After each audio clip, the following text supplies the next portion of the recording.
मित्रांनो, टीईटी ही परीक्षेची उत्सुकता आपली शिगेला पोहोचलेली होती आणि महाराष्ट्र शासनाने त्या परीक्षेबद्दल जे कुतूहल विद्यार्थ्यांच्या मनात होतं तेही संपवलेलं आहे आणि दिनांक 20 ऑक्टोबर पासून या परीक्षेचे ऑनलाईन अर्ज हे उपलब्ध आहेत।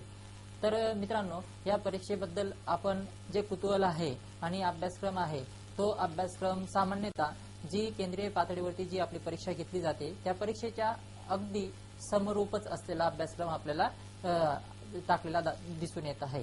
तर या परीक्षेमध्ये साधारणतः 2 पेपर आहेत। हे प्राथमिक स्तरावरचा पेपर असणार आहे की जो हा डीएड झालेले जे विद्यार्थी आहेत तर त्यांच्यासाठी उपयुक्त आहे आणि दुसरा जो पेपर आहे तर तो माध्यमिक स्तरावरील असणारा पेपर आहे की जे आपल्या महाराष्ट्र राज्यातील बीएड झालेले विद्यार्थी आहेत किंवा बीईएलडी बीएड असे झालेले जे विद्यार्थी आहेत तर त्यांच्यासाठी तो उपयुक्त असलेला अभ्यासक्रम आणि ती परीक्षा आपल्याला सांगण्यात येईल।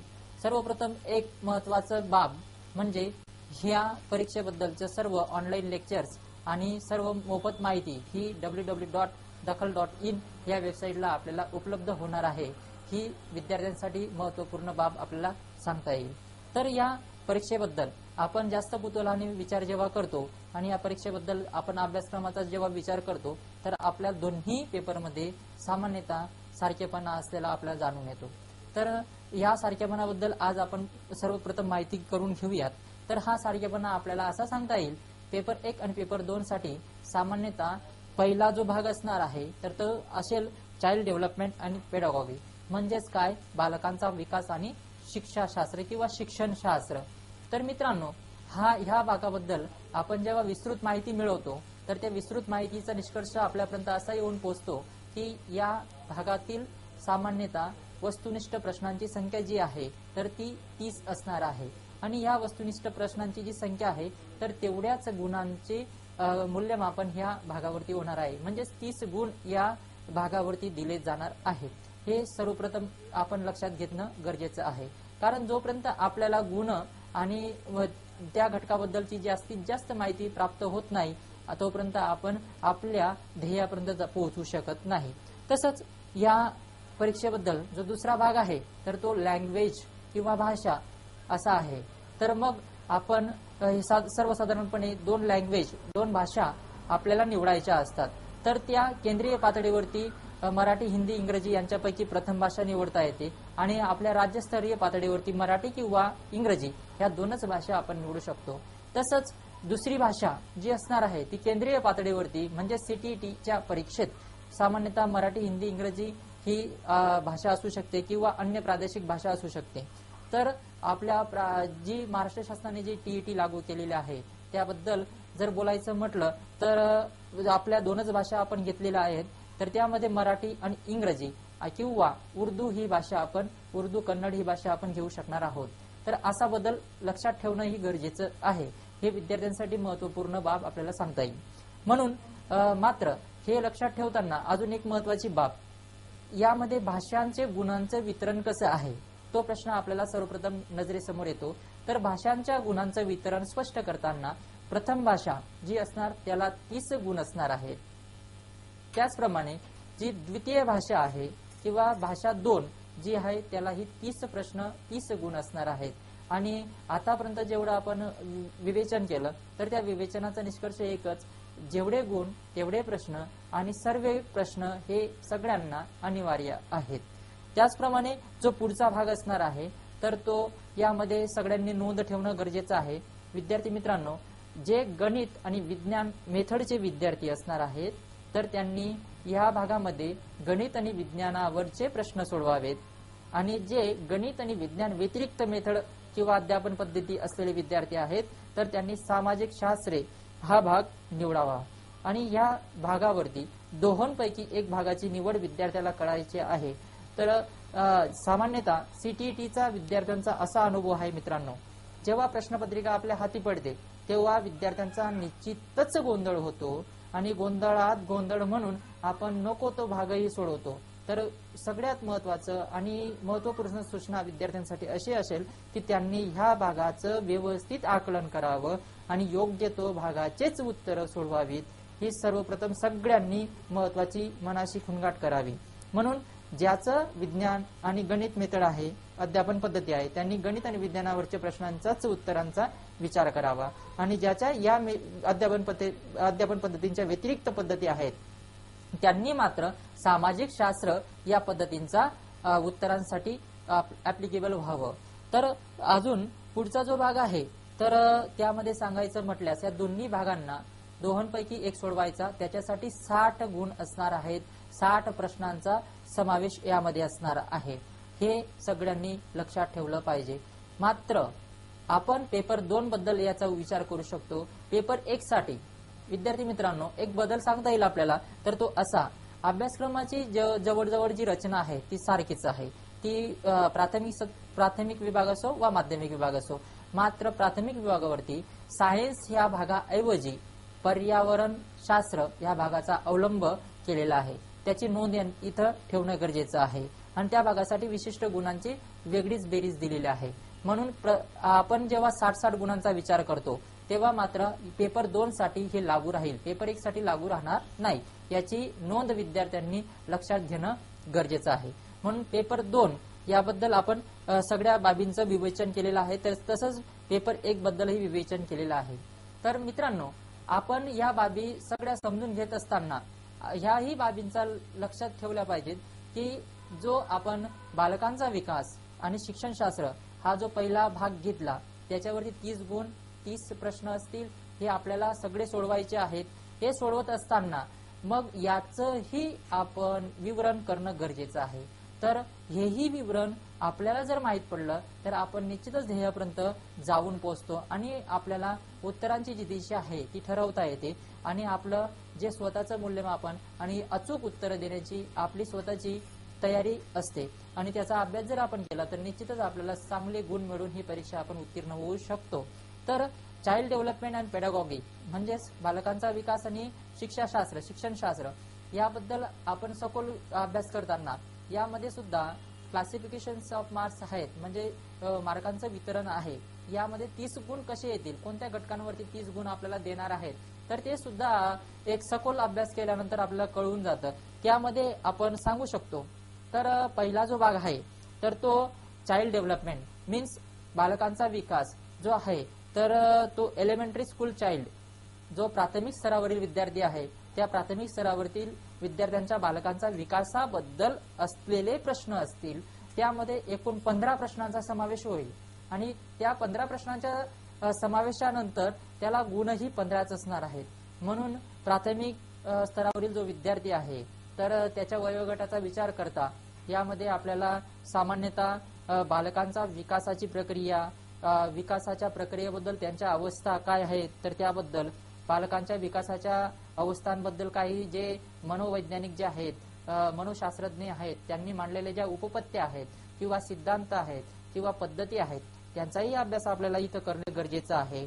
त्याच पद्धतीने पुढे गेल्यावरती जे आपण अनुवंश अभ्यासतो आणि पर्यावरणाचा जो प्रभाव आपल्याला दिसून येतो अनुवंशावरती तर त्याचाही अभ्यास आपल्याला गरजेचा आहे. तसंच सोशलायझेशन म्हणजे सामाजिकीकरण जे आहे तर ते सामाजिकीकरणाचाही अभ्यास आपल्याला या ठिकाणी या 15 गुणांमध्ये करणं तेवढंच गरजेचं आहे. तसंच त्याचप्रमाणे सामाजिक विश्व आणि बालक याबद्दल अभ्यास, त्यामध्ये शिक्षक, विद्यार्थी आणि अन्य मित्र जे आहेत, समूह संपर्क आहेत तर त्याबद्दल अभ्यास इथं अपेक्षित आहे.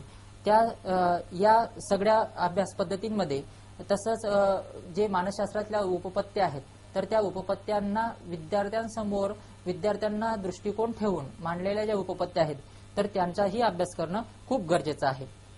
तसंच पुढे आपण गेलात तर या भागामध्ये बौद्धिकता जी आहे म्हणजेच काय बुद्धिमत्ता, त्याचं वितरण, बुद्धिमत्तेतात मांडलेल्या सिद्धांत किंवा उपपत्त्या तर त्यांचा अभ्यास, तसंच समाज त्याची निर्मिती कशी झाली, समाजाचा काय आपला रोल आहे, लिंगाच्या भूमिका काय आहेत, लिंग पूर्वाग्रह, शैक्षणिक विचार काय आहेत तर त्याही बद्दल इथं अभ्यास खूप गरजेचा आपल्याला सांगता येईल. आणि विद्यार्थ्यांचं मूल्यमापन, व्यक्तिभेद कसं आहे तर तेही या ठिकाणी आपल्याला विचारलं जाऊ शकतं. आणि विचार जर केला तर आपल्याला ह्या गोष्टी सर्वसामान्यपणे सहज शक्य आहेत. आपल्याला फक्त पडताळा करून घ्यायचा आहे मित्रांनो. पडताळा कसा करायचा तर त्यालाही पर्याय आहेत. आता ह्या भागाबद्दल आपल्याला माहिती प्राप्त झालेलीच आहे, तर मग आपण हा भाग कुठे शोधू शकतो, या गोष्टींची चौकशी आपण आपल्या स्वतःशी केली पाहिजे. तर ह्या भागाबद्दल आपल्याला जास्तीत जास्त सखोल ज्ञान, आपण जेव्हा डीएड केलं किंवा बीएड केलं तेव्हा मानसशास्त्राची बरीचशी पुस्तकं अध्यापन आणि अध्ययने आत्मसात केली. तर त्या गोष्टींचा जेव्हा आपण फॉलोअप घेतो तेव्हा तुम्हाला या गोष्टींबद्दल अधिक जास्त माहिती मिळेल. मात्र आपण जी पुस्तकं वाचतो तर ती पुस्तकं भाषिक असतात, भाषेचा खेळ असतात, म्हणजे सामान्यतः भाषेबद्दलच जास्त विवरण असतं. मात्र विद्यार्थी मित्रांनो, एक गोष्ट काळजीने लक्षात घेण्यासारखी नमूद करावी तर ती अशी, तर ह्या परीक्षेमध्ये भाषिक खेळ नाही तर वस्तुनिष्ठता खूप महत्वाची आहे. म्हणून वस्तुनिष्ठतेकडे जाणारी प्रश्नांबद्दल जास्त विचार करावा, म्हणजे आपल्याला गुणप्राप्ती चांगली होईल, आपल्याला यशाची खात्री मिळेल. म्हणून वस्तुनिष्ठ असलेल्या ज्या काही बाबी असतील, जो काही अभ्यास असेल तो जास्तीत जास्त इथं नमूद करावा आणि तो लक्षात ठेवावा, म्हणजे तुम्हाला या प्रश्नांबद्दल अधिक सखोलतेने उत्तरं देता येतील. हा भाग असा सखोल पद्धतीने तुम्ही सहज अभ्यासू शकतात व यावरील जे गुण आहेत की जो बालकांचा विकास आणि तो कोणत्या स्तरावरील, तर प्राथमिक स्तरावरील, तर त्या प्राथमिक स्तरावरील विद्यार्थ्यांच्या बालकांचा विकासामध्ये असलेले 15 गुण, 15 प्रश्न तुम्ही सहज सोप्यात सोपे आणि जास्तीत जास्त गुण मिळवून प्राप्त करू शकतात. त्याचप्रमाणे जो बाल विकास आणि अध्यापन हा भाग आहे किंवा शिक्षणशास्त्र आहे, तर त्या भागाबद्दल दुसरा जो पुढचा भाग आहे तर तो म्हणजे समावेशी शिक्षा, म्हणजेच एकंदरीत समलक्षी शिक्षा जे आहे तर तो भाग. मग हा जो भाग आहे विद्यार्थी सामान्यतः कोणत्याही वर्गात येऊन शिकणारा असा भाग, तर विशेष आवश्यकता असलेले जे बालक आहेत तर त्या बालकांचाही अभ्यास या ठिकाणी नमूद आहे. तर यामध्ये एकंदरीत 5 प्रश्न विचारले जातात.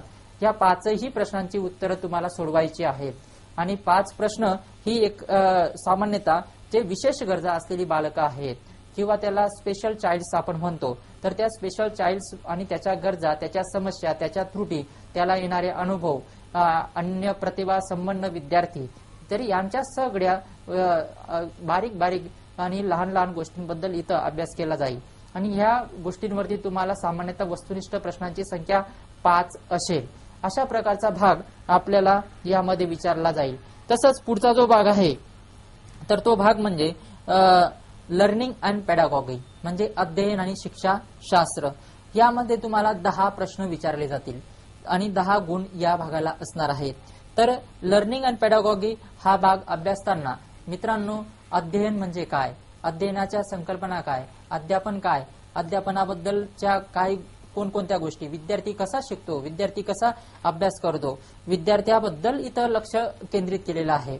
आणि विद्यार्थ्याच्या ज्या काही गोष्टी आहेत तर विद्यार्थ्या संबंधीच्या गोष्टी, अध्ययनाच्या संबंधीच्या गोष्टी, अध्यापनाच्या संबंधीच्या कार्यनीती आणि सामाजिक अध्ययन काय आहे, सामाजिक अध्ययनाच्या पद्धती काय, लर्निंग म्हणजे काय, सामाजिक सामान्यतः विद्यार्थ्यांना भेडसावणाऱ्या समस्या, या सगळ्या बाबींबद्दल सखोल मार्गदर्शन या ठिकाणी तुम्हाला प्राप्त होईल. आणि या ठिकाणचा जर ह्या बाबींचा जर तुम्ही सखोल अभ्यास केला तर मात्र मित्रांनो तुम्हाला निश्चित यश चांगलं मिळण्याची शक्यता नाकारता येत नाही. या ठिकाणी ह्या भागावरती 10 प्रश्न विचारले जातील आणि ज्या मानसशास्त्रीय प्रक्रिया आहेत, उदाहरणार्थ प्रेरणा, भावना, विचार प्रक्रिया, अध्ययन, अशा सगळ्या मानसशास्त्रामध्ये नमूद असलेल्या ज्या बाबी आहेत तर त्या बाबींबद्दलही इथं सखोल अभ्यास केला जाईल.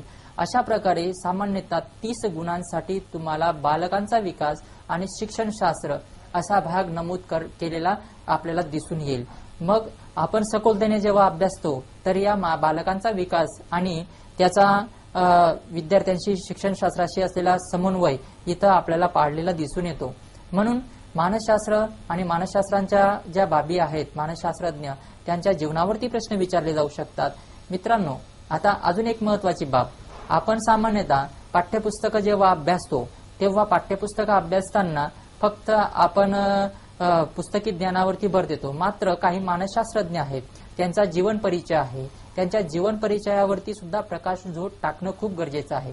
त्यांनी केलेलं कार्य, त्यांनी केलेल्या कार्याबद्दलही प्रकाशझोत टाकणं तेवढंच गरजेचं आहे. त्यांनी मिळवलेल्या उपलब्ध्या, त्यांनी केलेलं योगदान, त्यांनी दिलेल्या योगदानाबद्दलही अभ्यास करणं गरजेचं आहे की जे आपल्याला सामान्यतः आपल्या बीएड आणि डीएडच्या पुस्तकांमध्ये दिसून येत नाही. त्याचप्रमाणे विद्यार्थी मित्रांनो, त्यांना प्राप्त झालेल्या उपाध्या त्यांच्याबद्दलही अभ्यास करणं तेवढंच गरजेचं आहे की सामान्यतः आपल्या सामान्य पुस्तकांमध्ये या गोष्टींचा आपल्याला समावेश झालेला दिसून येत नाही. म्हणून मित्रांनो, आपल्या पठडीतील जे पुस्तकं आहेत, अध्ययन अध्यापनाची जी पुस्तकं आहेत, मानसशास्त्राची जी पुस्तकं आहेत, त्याच्याही पलीकडे जाऊन आपल्याला अध्ययन करायचे आहे. आणि जर तसं अध्ययन आपण केलं तर निश्चितच आपल्याला यश मिळण्याची शक्यता आपण नाकारू शकत नाही. म्हणून आपण या सगळ्या बाबींचा अभ्यास आपल्या www.dakhal.in या वेबसाईटवरती करणार आहोत. आणि या वेबसाईटवरती आपल्याला मोफत लेक्चर्स, मोफत नोट्स ह्या प्राप्त होणार आहेत. म्हणून सगळ्यांनी या वेबसाईटला साइन अप करायचं आहे आणि दैनंदिन